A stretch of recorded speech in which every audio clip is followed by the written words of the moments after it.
بسم الله الرحمن الرحيم. يا أيها الناس اتقوا ربكم الذي خلقكم من نفس واحدة وخلق منها زوجها وبث منهما رجالا كثيرا ونساء، واتقوا الله الذي تساءلون به والأرحام، إن الله كان عليكم رقيبا. وآتوا اليتامى أموالهم ولا تتبدلوا الخبيث بالطيب ولا تأكلوا أموالهم إلى أموالكم، إنه كان حوبا كبيرا. وإن خفتم ألا تقسطوا في اليتامى فانكحوا ما طاب لكم من النساء مثنى وثلاث ورباع، فإن خفتم ألا تعدلوا فواحدة أو ما ملكت أيمانكم، ذلك أدنى ألا تعولوا. وآتوا النساء صدقاتهن نحلة، فإن طبن لكم عن شيء منه نفسا فكلوه هنيئا مريئا. ولا تؤتوا السفهاء أموالكم التي جعل الله لكم قياما وارزقوهم فيها واكسوهم وقولوا لهم قولا معروفا. وابتلوا اليتامى حتى إذا بلغوا النكاح فإن آنستم منهم رشدا فادفعوا إليهم أموالهم ولا تأكلوها إسرافا وبدارا أن يكبروا. ومن كان غنيا فليستعفف، ومن كان فقيرا فليأكل بالمعروف. فإذا دفعتم إليهم أموالهم فأشهدوا عليهم، وكفى بالله حسيبا. للرجال نصيب مما ترك الوالدان والأقربون، وللنساء نصيب مما ترك الوالدان والأقربون مما قل منه أو كثر، نصيبا مفروضا. وإذا حضر القسمة أولو القربى واليتامى والمساكين فارزقوهم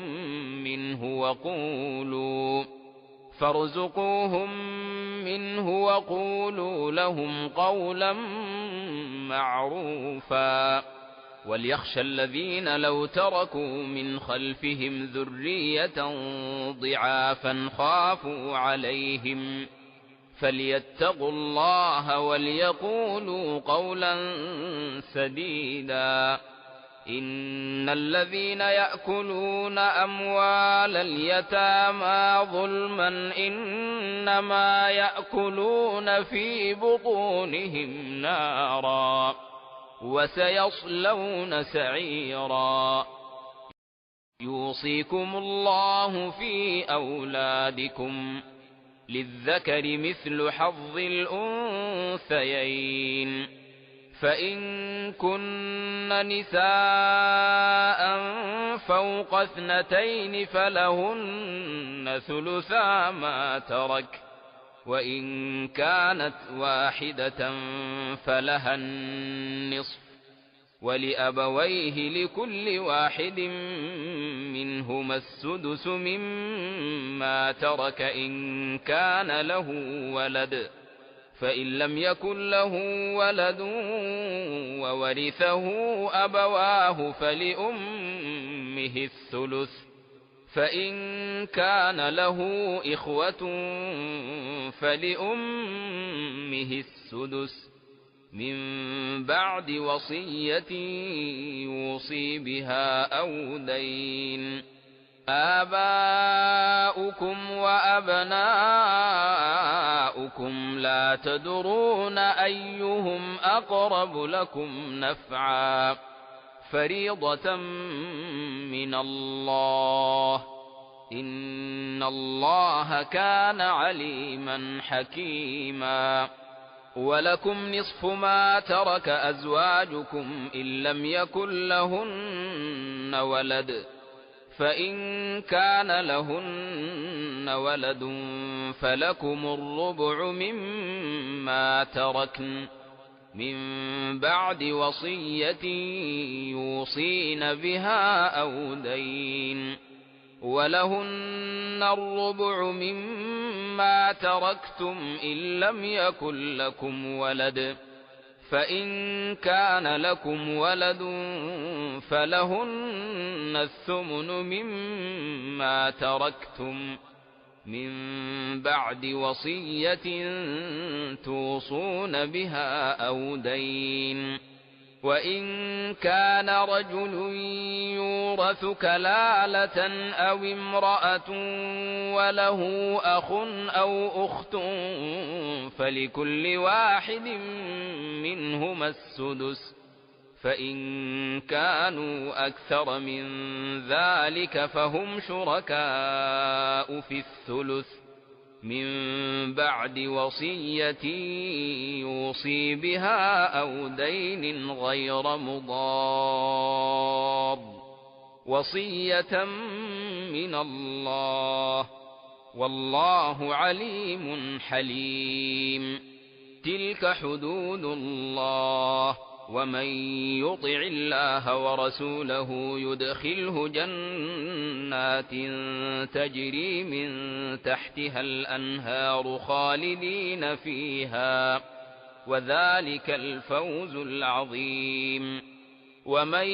يعص الله ورسوله ويتعد حدوده يدخله نارا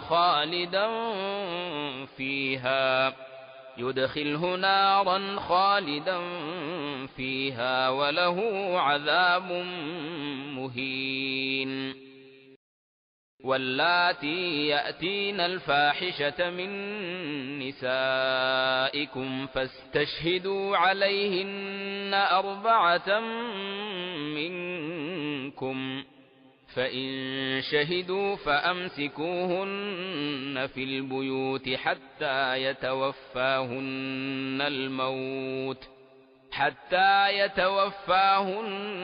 الموت أو يجعل الله لهن سبيلا. واللذان يأتيانها منكم فآذوهما فإن تابا وأصلحا فأعرضوا عنهما إن الله كان توابا رحيما.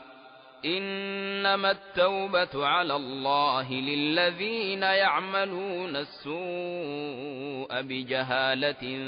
ثم يتوبون من قريب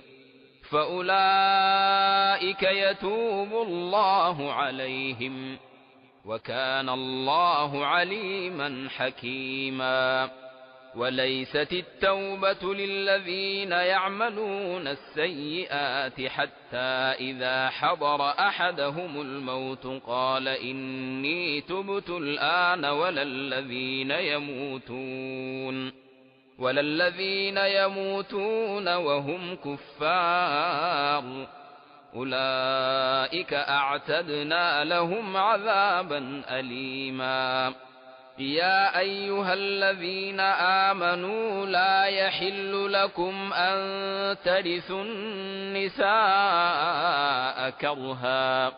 ولا تعضلوهن لتذهبوا ببعض ما آتيتموهن إلا أن يأتين بفاحشة مبينة وعاشروهن بالمعروف فإن كرهتموهن فعسى أن تكرهوا شيئا ويجعل الله فيه خيرا كثيرا. وإن أردتم استبدال زوج مكان زوج وآتيتم إحداهن قنطارا فلا تأخذوا منه شيئا أتأخذونه بهتانا وإثما مبينا. وكيف تأخذونه وقد أفضى بعضكم إلى بعض وأخذن منكم ميثاقا غليظا. ولا تنكحوا ما نكح آباؤكم من النساء إلا ما قد سلف إنه كان فاحشة ومقتا وساء سبيلا. حرمت عليكم أمهاتكم وبناتكم وأخواتكم وعماتكم وخالاتكم وبنات الأخ وبنات الأخت وأمهاتكم اللاتي أرضعنكم وأخواتكم من الرضاعة وأمهات نسائكم وربائبكم اللاتي في حجوركم من نسائكم اللاتي دخلتم بهن فإن لم تكونوا دخلتم بهن فلا جناح عليكم. وحلائل أبنائكم الذين من أصلابكم وأن تجمعوا بين الأختين إلا ما قد سلف إن الله كان غفورا رحيما. والمحصنات من النساء إلا ما ملكت أيمانكم كتاب الله عليكم وأحل لكم ما وراء ذلكم أن تبتغوا بأموالكم محصنين غير مسافحين. فما استمتعتم به منهن فآتوهن أجورهن فريضة ولا جناح عليكم فيما تراضيتم به من بعد الفريضة إن الله كان عليما حكيما. ومن لم يستطع منكم طولا أن ينكح المحصنات المؤمنات فمما ملكت أيمانكم من فتياتكم المؤمنات والله أعلم بإيمانكم بعضكم من بعض فانكحوهن بإذن أهلهن وآتوهن أجورهن بالمعروف محصنات غير مسافحات ولا متخذات أخدان. فإذا أحصن فإن أتين بفاحشة فعليهن نصف ما على المحصنات من العذاب ذلك لمن خشي العنة منكم وأن تصبروا خير لكم والله غفور رحيم. يريد الله ليبين لكم ويهديكم سنن الذين من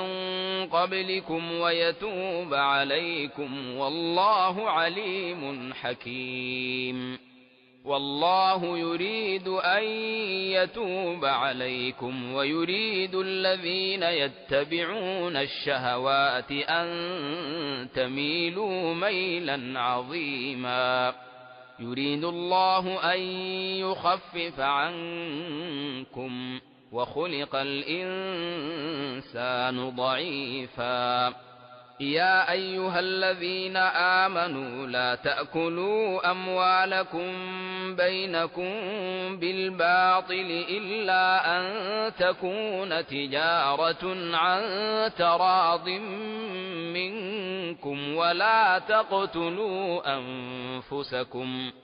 إن الله كان بكم رحيما ومن يفعل ذلك عدوانا وظلما فسوف نصليه نارا وكان ذلك على الله يسيرا إن تجتنبوا كبائر ما تنهون عنه نكفر عنكم سيئاتكم وندخلكم مدخلا كريما ولا تتمنوا ما فضل الله به بعضكم على بعض للرجال نصيب مما اكتسبوا وللنساء نصيب مما اكتسبن واسألوا الله من فضله إن الله كان بكل شيء عليما ولكل جعلنا موالي مما ترك الوالدان والأقربون والذين عاقدت أيمانكم فآتوهم نصيبهم إن الله كان على كل شيء شهيدا الرجال قوامون على النساء بما فضل الله بعضهم على بعض وبما أنفقوا من أموالهم فالصالحات قانتات حافظات للغيب بما حفظ الله واللاتي تخافون نشوزهن فعظوهن واهجروهن في المضاجع واضربوهن فإن أطعنكم فلا تبغوا عليهن سبيلا إن الله كان عليا كبيرا وإن خفتم شقاق بينهما فابعثوا حكما من أهله وحكما من أهلها إن يريدا إصلاحا يوفق الله بينهما إن الله كان عليما خبيرا واعبدوا الله ولا تشركوا به شيئا وبالوالدين إحسانا وبذي القربى واليتامى والمساكين والجار ذي القربى والجار الجنب والصاحب بالجنب وابن السبيل وما ملكت أيمانكم إن الله لا يحب من كان مختالا فخورا الذين يبخلون ويأمرون الناس بالبخل ويكتمون ما آتاهم الله من فضله وأعتدنا للكافرين عذابا مهينا والذين ينفقون أموالهم رئاء الناس ولا يؤمنون بالله ولا باليوم الآخر ومن يكن الشيطان له قرينا فساء قرينا وماذا عليهم لو آمنوا بالله واليوم الآخر وأنفقوا مما رزقهم الله وكان الله بهم عليما إن الله لا يظلم مثقال ذرة وإن تك حسنة يضاعفها ويؤت من لدنه أجرا عظيما فكيف إذا جئنا من كل أمة بشهيد وجئنا بك على هؤلاء شهيدا يومئذ يود الذين كفروا وعصوا الرسول لو تسوى بهم الأرض ولا يكتمون الله حديثا يا أيها الذين آمنوا لا تقربوا الصلاة وأنتم سكارى حتى تعلموا ما تقولون ولا جنبا إلا عابري سبيل حتى تغتسلوا وإن كنتم مرضى أو على سفر أو جاء أحد منكم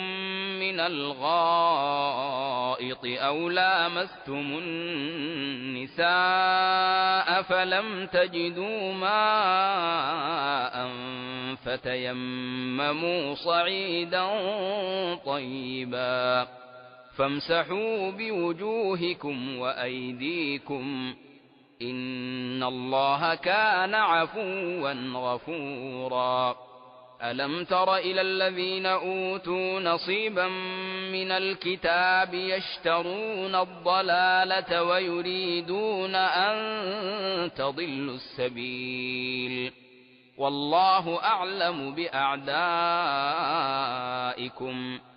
وكفى بالله وليا وكفى بالله نصيرا من الذين هادوا يحرفون الكلم عن مواضعه ويقولون سمعنا وعصينا واسمع غير مسمع وراعنا ليا بألسنتهم وطعنا في الدين ولو أنهم قالوا سمعنا وأطعنا واسمع وانظرنا لكان خيرا لهم وأقوم ولكن لعنهم الله بكفرهم فلا يؤمنون إلا قليلا يا أيها الذين أوتوا الكتاب آمنوا بما نزلنا مصدقا لما معكم من قبل أن نطمس وجوها فنردها على أدبارها أو نلعنهم كما لعنا أصحاب السبت وكان أمر الله مفعولا إن الله لا يغفر أن يشرك به ويغفر ما دون ذلك لمن يشاء ومن يشرك بالله فقد افترى إثما عظيما ألم تر إلى الذين يزكون أنفسهم بل الله يزكي من يشاء ولا يظلمون فتيلا انظر كيف يفترون على الله الكذب وكفى به إثما مبينا ألم تر إلى الذين أوتوا نصيبا من الكتاب يؤمنون بالجبت والطاغوت ويقولون للذين كفروا هؤلاء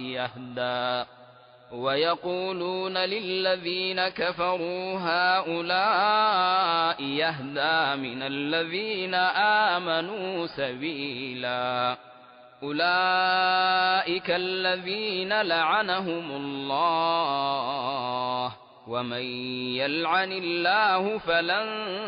تجد له نصيرا أم لهم نصيب من الملك فإذا لا يؤتون الناس نقيرا أم يحسدون الناس على ما آتاهم الله من فضله فقد آتينا آل إبراهيم الكتاب والحكمة وآتيناهم ملكا عظيما فمنهم من آمن به ومنهم من صد عنه وكفى بجهنم سعيرا إن الذين كفروا بآياتنا سوف نصليهم نارا كلما نضجت جلودهم بدلناهم جلودا غيرها ليذوقوا العذاب إن الله كان عزيزا حكيما والذين آمنوا وعملوا الصالحات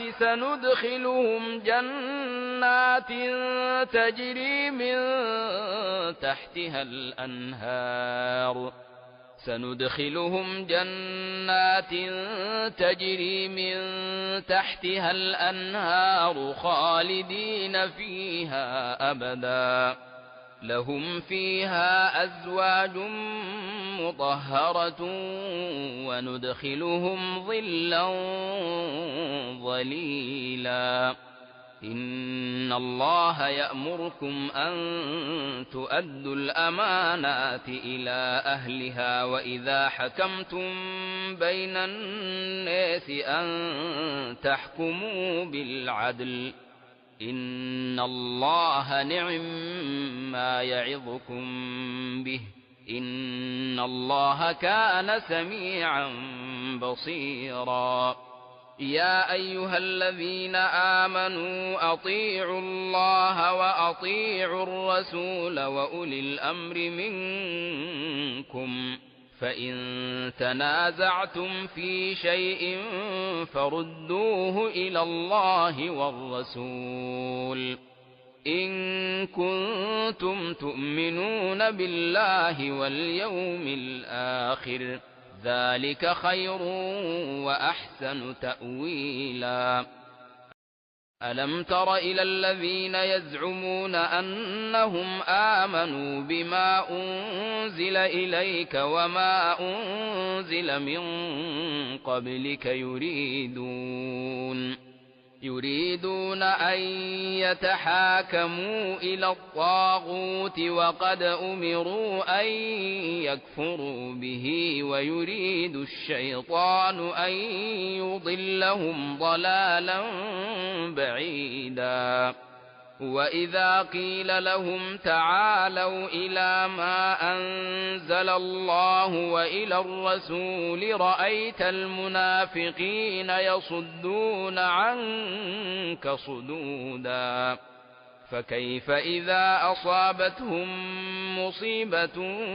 بما قدمت أيديهم ثم جاءوك يحلفون بالله إن أردنا إلا إحسانا وتوفيقا أولئك الذين يعلم الله ما في قلوبهم فأعرض عنهم وعظهم وقل لهم في أنفسهم قولا بليغا وما أرسلنا من رسول إلا ليطاع بإذن الله ولو أنهم إذ ظلموا أنفسهم جاءوك فاستغفروا الله واستغفر لهم الرسول لوجدوا الله توابا رحيما فلا وربك لا يؤمنون حتى يحكموك فيما شجر بينهم ثم لا يجدوا في أنفسهم حرجا مما قضيت ويسلموا تسليما ولو أنا كتبنا عليهم أن اقتلوا أنفسكم أو اخرجوا من دياركم ما فعلوه إلا قليل منهم ولو أنهم فعلوا ما يوعظون به لكان خيرا لهم وأشد تثبيتا وإذا لآتيناهم من لدنا أجرا عظيما ولهديناهم صراطا مستقيما ومن يطع الله والرسول فأولئك مع الذين أنعم الله عليهم من النبيين والصديقين والشهداء والصالحين وحسن أولئك رفيقا ذلك الفضل من الله وكفى بالله عليما يا أيها الذين آمنوا خذوا حذركم فانفروا ثبات أو انفروا جميعا وإن منكم لمن ليبطئن فإن أصابتكم مصيبة قال قد أنعم الله علي إذ لم أكن معهم شهيدا ولئن أصابكم فضل من الله ليقولن كأن لم يكن بينكم وبينه مودة يا ليتني كنت معهم فأفوز فوزا عظيما فليقاتل في سبيل الله الذين يشرون الحياة الدنيا بالآخرة ومن يقاتل في سبيل الله فيقتل أو يغلب فسوف نؤتيه أجرا عظيما وما لكم لا تقاتلون في سبيل الله والمستضعفين من الرجال والنساء والولدان الذين يقولون ربنا أخرجنا من هذه القرية الظالم أهلها واجعل لنا من لدنك وليا واجعل لنا من لدنك نصيرا الذين آمنوا يقاتلون في سبيل الله والذين كفروا يقاتلون في سبيل الطاغوت فقاتلوا أولياء الشيطان إن كيد الشيطان كان ضعيفا ألم تر إلى الذين قيل لهم كفوا أيديكم وأقيموا الصلاة وآتوا الزكاة فلما كتب عليهم القتال إذا فريق منهم يخشون الناس كخشية الله أو أشد خشية وقالوا ربنا لم كتبت علينا القتال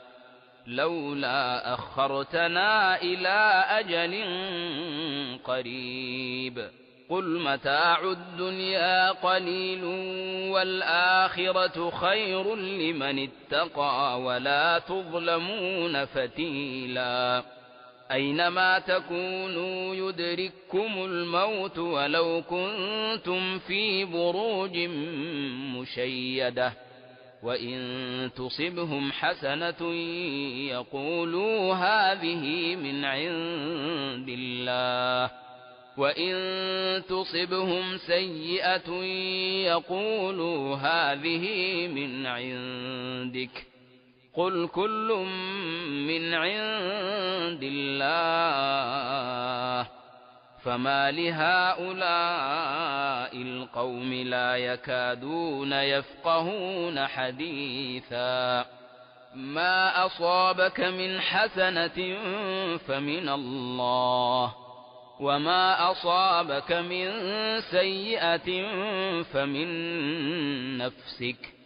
وأرسلناك للناس رسولا وكفى بالله شهيدا من يطع الرسول فقد أطاع الله ومن تولى فما أرسلناك عليهم حفيظا ويقولون طاعة فإذا برزوا من عندك بيت طائفة منهم غير الذي تقول والله يكتب ما يبيتون فأعرض عنهم وتوكل على الله وكفى بالله وكيلا أفلا يتدبرون القرآن ولو كان من عند غير الله لوجدوا فيه اختلافا كثيرا وإذا جاءهم أمر من الأمن أو الخوف أذاعوا به ولو ردوه إلى الرسول وإلى أولي الأمر منهم لعلمه الذين يستنبطونه منهم ولولا فضل الله عليكم ورحمته لاتبعتم الشيطان إلا قليلا فقاتل في سبيل الله لا تكلف إلا نفسك وحرض المؤمنين عسى الله أن يكف بأس الذين كفروا والله أشد بأسا وأشد تنكيلا من يشفع شفاعة حسنة يكن له نصيب منها ومن يشفع شفاعة سيئة يكن له كفل منها وكان الله على كل شيء مقيتا وإذا حييتم بتحية فحيوا بأحسن منها أو ردوها إن الله كان على كل شيء حسيبا الله لا إله إلا هو ليجمعنكم إلى يوم القيامة لا ريب فيه ومن أصدق من الله حديثا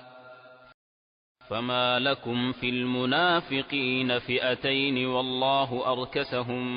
بما كسبوا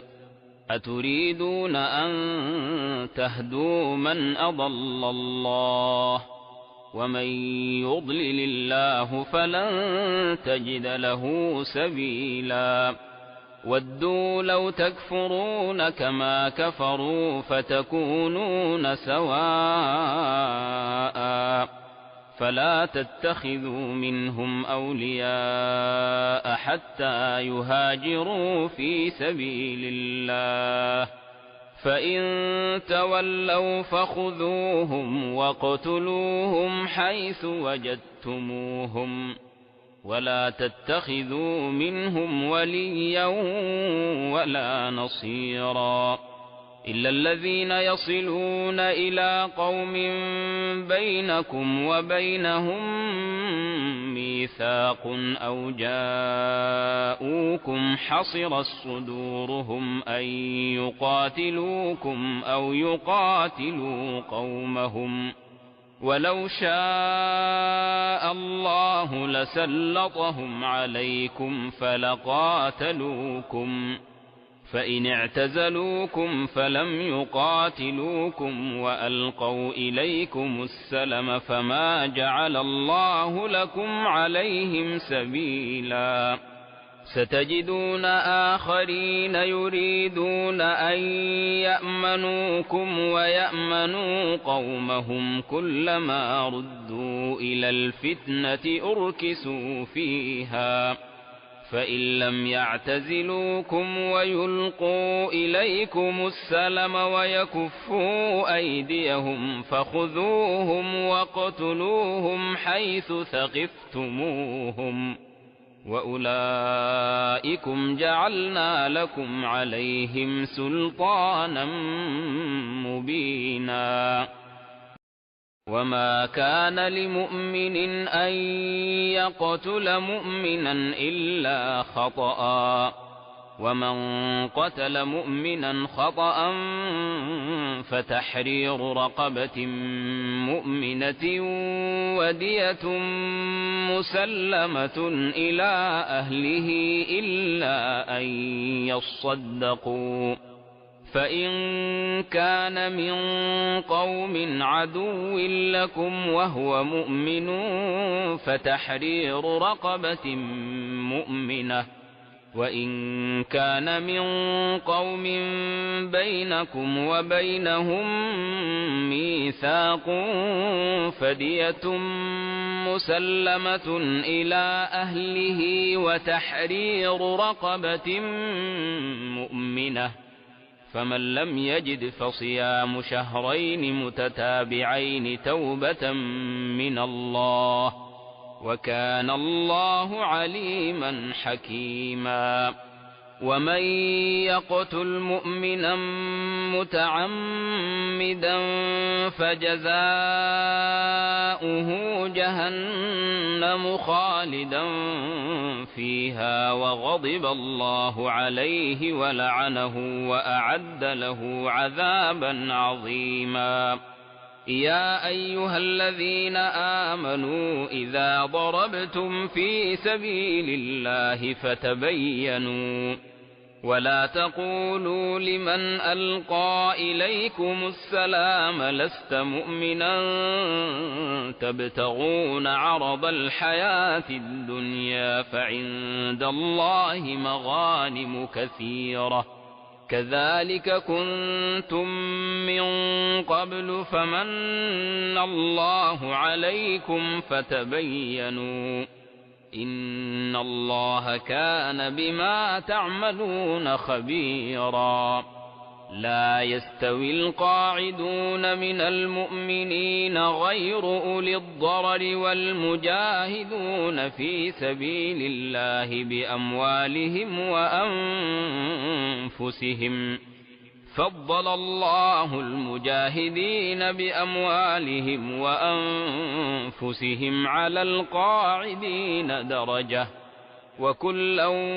وعد الله الحسنى، وفضل الله المجاهدين على القاعدين أجرا عظيما، درجات منه ومغفرة ورحمة، وكان الله غفورا رحيما. إن الذين توفاهم الملائكة ظالمي أنفسهم قالوا فيم كنتم قالوا كنا مستضعفين في الأرض قالوا ألم تكن أرض الله واسعة فتهاجروا فيها فأولئك مأواهم جهنم وساءت مصيرا. إلا المستضعفين من الرجال والنساء والولدان لا يستطيعون حيلة ولا يهتدون سبيلا، فأولئك عسى الله أن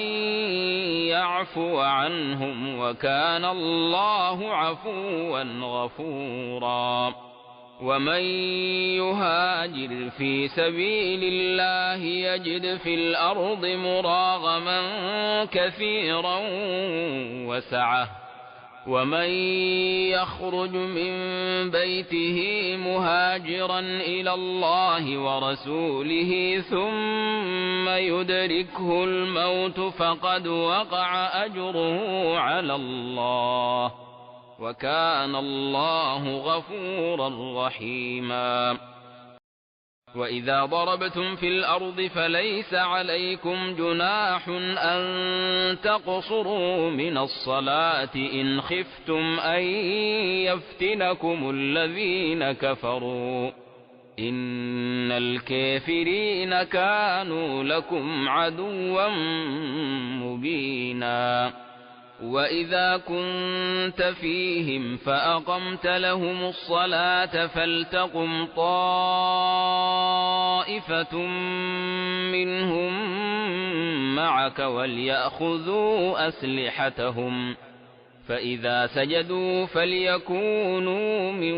ورائكم ولتأت طائفة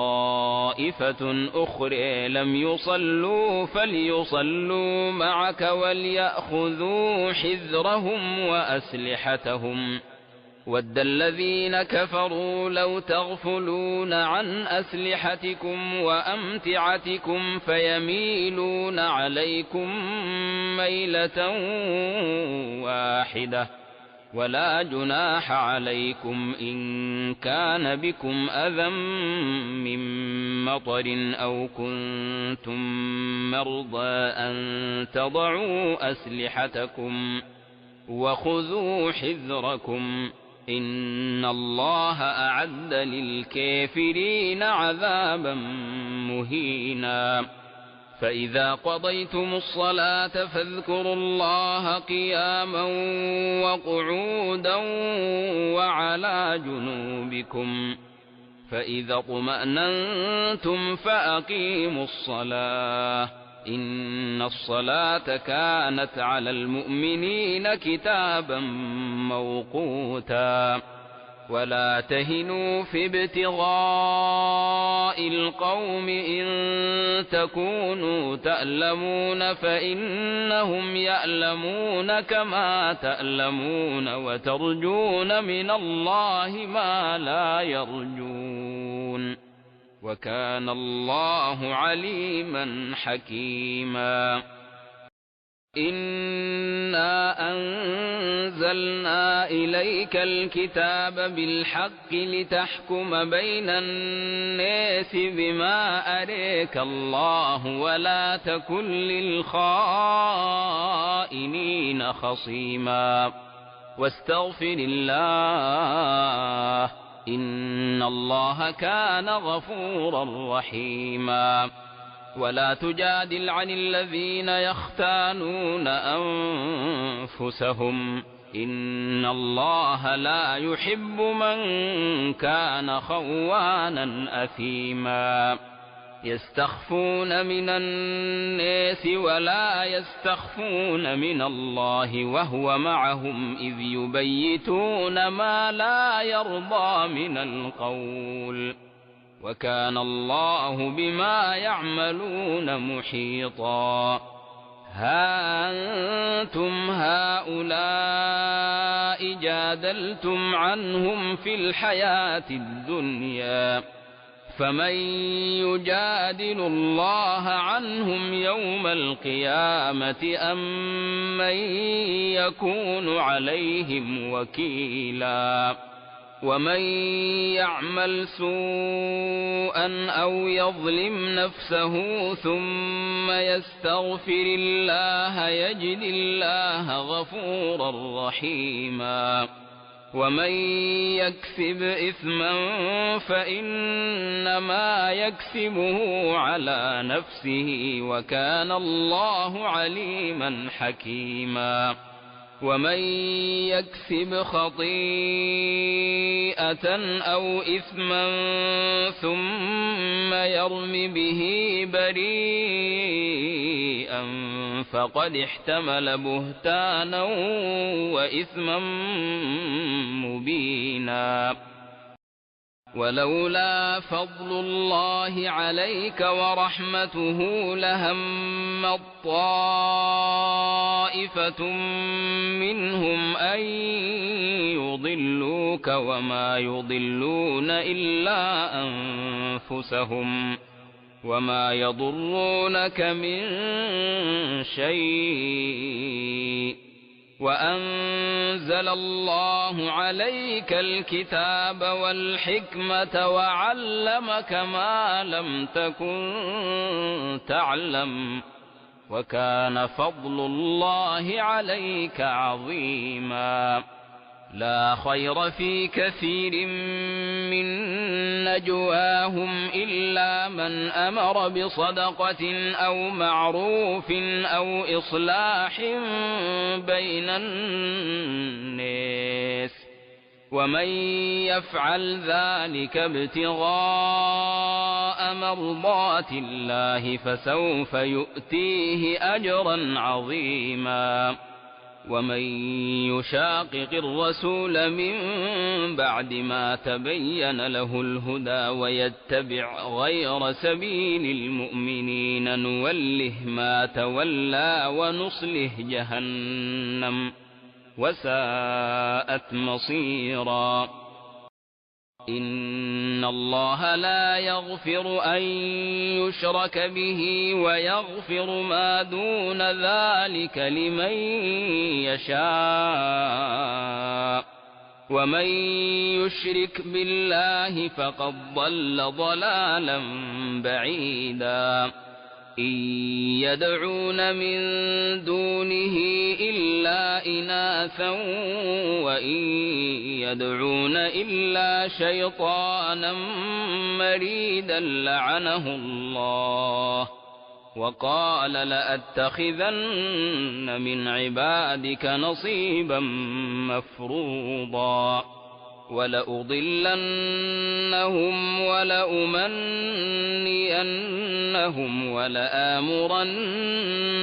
فليبتكن آذان الأنعام ولآمرنهم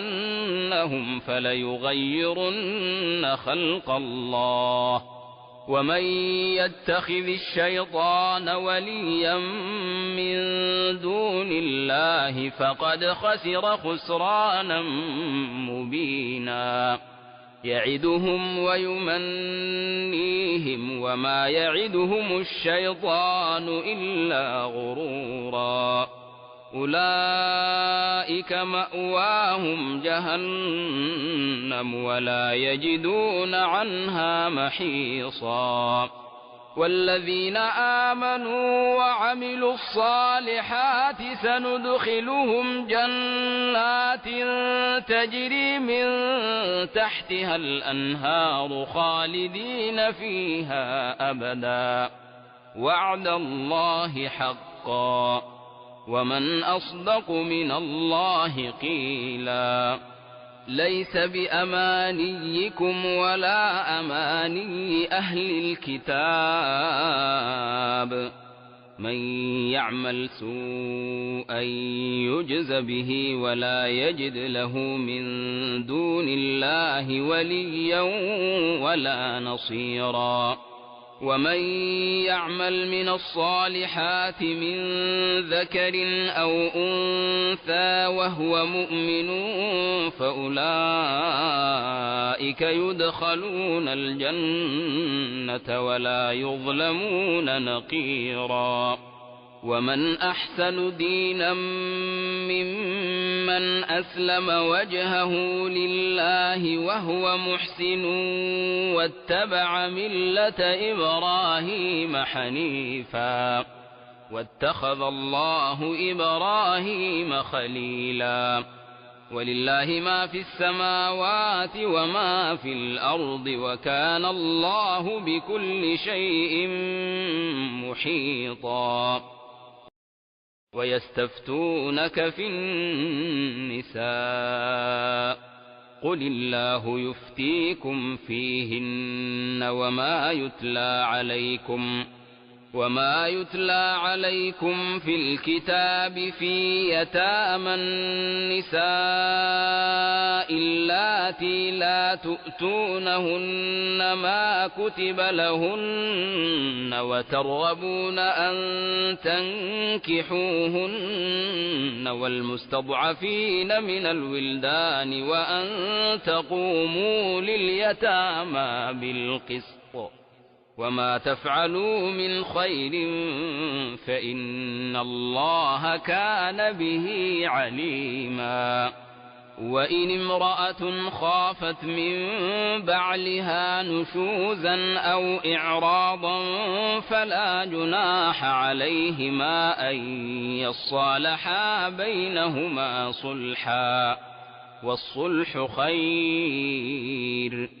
وأحضرت الأنفس الشح، وإن تحسنوا وتتقوا فإن الله كان بما تعملون خبيرا. ولن تستطيعوا أن تعدلوا بين النساء ولو حرصتم، فلا تميلوا كل الميل فتذروها كالمعلقة، وإن تصلحوا وتتقوا فإن الله كان غفورا رحيما. وإن يتفرقا يغن الله كلا من سعته وكان الله واسعا حكيما. ولله ما في السماوات وما في الأرض. ولقد وصينا الذين أوتوا الكتاب من قبلكم وإياكم أن اتقوا الله. وإن تكفروا فإن لله ما في السماوات وما في الأرض وكان الله غنيا حميدا. ولله ما في السماوات وما في الأرض وكفى بالله وكيلا. إن يشأ يذهبكم أيها الناس ويأت بآخرين وكان الله على ذلك قديرا. من كان يريد ثواب الدنيا فعند الله ثواب الدنيا والآخرة وكان الله سميعا بصيرا. يا أيها الذين آمنوا كونوا قوامين بالقسط شهداء لله ولو على أنفسكم أو الوالدين والأقربين. إن يكن غنيا أو فقيرا فالله أولى بهما فلا تتبعوا الهوى أن تعدلوا. وإن تلووا أو تعرضوا فإن الله كان بما تعملون خبيرا. يا أيها الذين آمنوا بالله ورسوله والكتاب الذي نزل على رسوله والكتاب الذي أنزل من قبل ومن يكفر بالله وملائكته وكتبه ورسله واليوم الآخر فقد ضل ضلالا بعيدا. إن الذين آمنوا ثم كفروا ثم آمنوا ثم كفروا ثم ازدادوا كفرا لم يكن الله ليغفر لهم ولا ليهديهم سبيلا. بشر المنافقين بأن لهم عذابا أليما. الذين يتخذون الكافرين أولياء من دون المؤمنين أيبتغون عندهم العزة فإن العزة لله جميعا.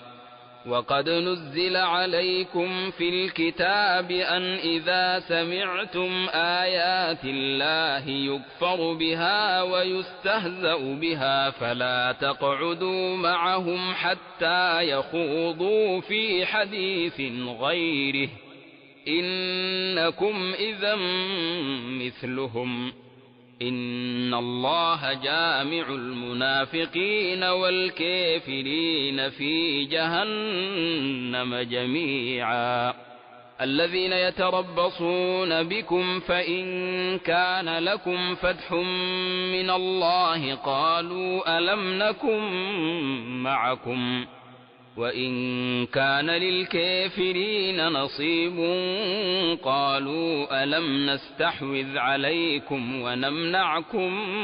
من المؤمنين فالله يحكم بينكم يوم القيامة ولن يجعل الله للكافرين على المؤمنين سبيلا. إن المنافقين يخادعون الله وهو خادعهم وإذا قاموا إلى الصلاة قاموا كسالى يراءون الناس ولا يذكرون الله إلا قليلا مذبذبين بين ذلك لا إله هؤلاء ولا إله هؤلاء ومن يضلل الله فلن تجد له سبيلا يا أيها الذين آمنوا لا تتخذوا الكافرين أولياء من دون المؤمنين أتريدون أن تجعلوا لله عليكم سلطانا مبينا إن المنافقين في الدرك الأسفل من النار ولن تجد لهم نصيرا إلا الذين تابوا وأصلحوا واعتصموا بالله وأخلصوا دينهم لله فأولئك مع المؤمنين وسوف يؤتي الله المؤمنين أجرا عظيما ما يفعل الله بعذابكم إن شكرتم وآمنتم وكان الله شاكرا عليما لا يحب الله الجهر بالسوء من القول إلا من ظلم وكان الله سميعا عليما إن تبدوا خيرا أو تخفوه أو تعفوا عن سوء فإن الله كان عفوا قديرا إن الذين يكفرون بالله ورسله ويريدون أن يفرقوا بين الله ورسله ويقولون نؤمن ببعض ونكفر ببعض ويريدون أن يتخذوا بين ذلك سبيلا أولئك هم الكافرون حقا وأعتدنا للكافرين عذابا مهينا والذين آمنوا بالله ورسله ولم يفرقوا بين أحد منهم أولئك سوف نؤتيهم أجورهم وكان الله غفورا رحيما يسألك أهل الكتاب أن تنزل عليهم كتابا من السماء فقد سألوا موسى أكبر من ذلك فقالوا أرنا الله جهرة فأخذتهم الصاعقة بظلمهم ثم اتخذوا العجل من بعد ما جاءتهم البينات فعفونا عن ذلك وآتينا موسى سلطانا مبينا ورفعنا فوقهم الطور بميثاقهم وقلنا لهم ادخلوا الباب سجدا وقلنا لهم لا تعدوا في السبت وأخذنا منهم ميثاقا غليظا فبما نقضهم ميثاقهم وكفرهم بآيات الله وقتلهم الأنبياء بغير حق وقولهم قلوبنا غلف بل طبع الله عليها بكفرهم فلا يؤمنون إلا قليلا وبكفرهم وقولهم على مريم بهتانا عظيما وقولهم إنا قتلنا المسيح عيسى ابن مريم رسول الله وما قتلوه وما صلبوه ولكن شبه لهم وإن الذين اختلفوا فيه لفي شك منه ما لهم به من علم إلا اتباع الظن وما قتلوه يقينا بل رفعه الله إليه وكان الله عزيزا حكيما وإن من أهل الكتاب إلا ليؤمنن به قبل موته ويوم القيامة يكون عليهم شهيدا فبظلم من الذين هادوا حرمنا عليهم طيبات أحلت لهم وبصدهم عن سبيل الله كثيرا وأخذهم الربا وقد نهوا عنه وأكلهم أموال الناس بالباطل وأعتدنا للكافرين منهم عذابا أليما لكن الراسخون في العلم منهم والمؤمنون يؤمنون بما أنزل إليك وما أنزل من قبلك والمقيمين الصلاة والمؤتون الزكاة والمؤمنون بالله واليوم الآخر أولئك سنؤتيهم أجرا عظيما إنا أوحينا إليك كما أوحينا إلى نوح والنبيين من بعده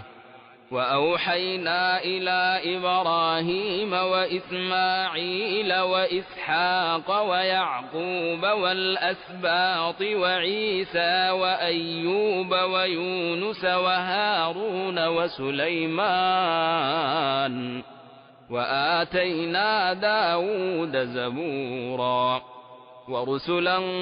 قد قصصناهم عليك من قبل ورسلا لم نقصصهم عليك وكلم الله موسى تكليما رسلا مبشرين ومنذرين لئلا يكون للناس على الله حجة بعد الرسل وكان الله عزيزا حكيما لكن الله يشهد بما أنزل إليك أنزله بعلمه والملائكة يشهدون وكفى بالله شهيدا إن الذين كفروا وصدوا عن سبيل الله قد ضلوا ضلالا بعيدا إن الذين كفروا وظلموا لم يكن الله ليغفر لهم ولا ليهديهم طريقا إلا طريق جهنم خالدين فيها أبدا وكان ذلك على الله يسيرا يا أيها الناس قد جاءكم الرسول بالحق من ربكم فآمنوا خيرا لكم وإن تكفروا فإن لله ما في السماوات والأرض وكان الله عليما حكيما يا أهل الكتاب لا تغلوا في دينكم ولا تقولوا على الله إلا الحق إنما المسيح عيسى ابن مريم رسول الله وكلمته ألقاها إلى مريم وروح منه فآمنوا بالله ورسله ولا تقولوا ثلاثة انتهوا خيرا لكم إنما الله إله واحد سبحانه أن يكون له ولد له ما في السماوات وما في الأرض وكفى بالله وكيلا لن يستنكف المسيح أن يكون عبدا لله ولا الملائكة المقربون ومن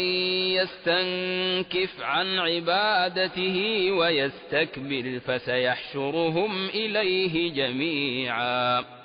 فأما الذين آمنوا وعملوا الصالحات فيوفيهم أجورهم ويزيدهم من فضله وأما الذين استنكفوا واستكبروا فيعذبهم عذابا أليما ولا يجدون لهم من دون الله وليا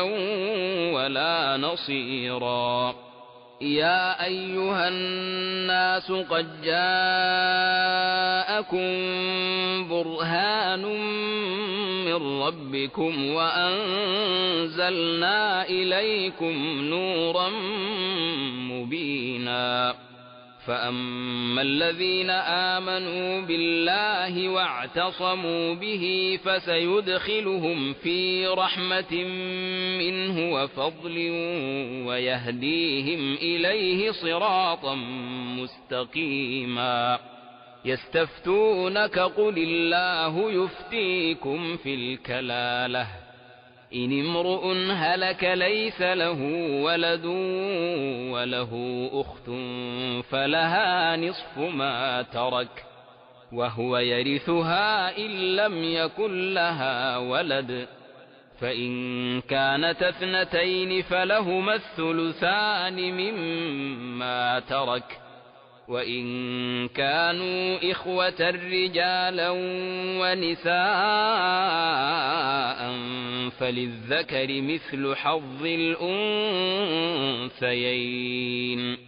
يبين الله لكم أن تضلوا والله بكل شيء عليم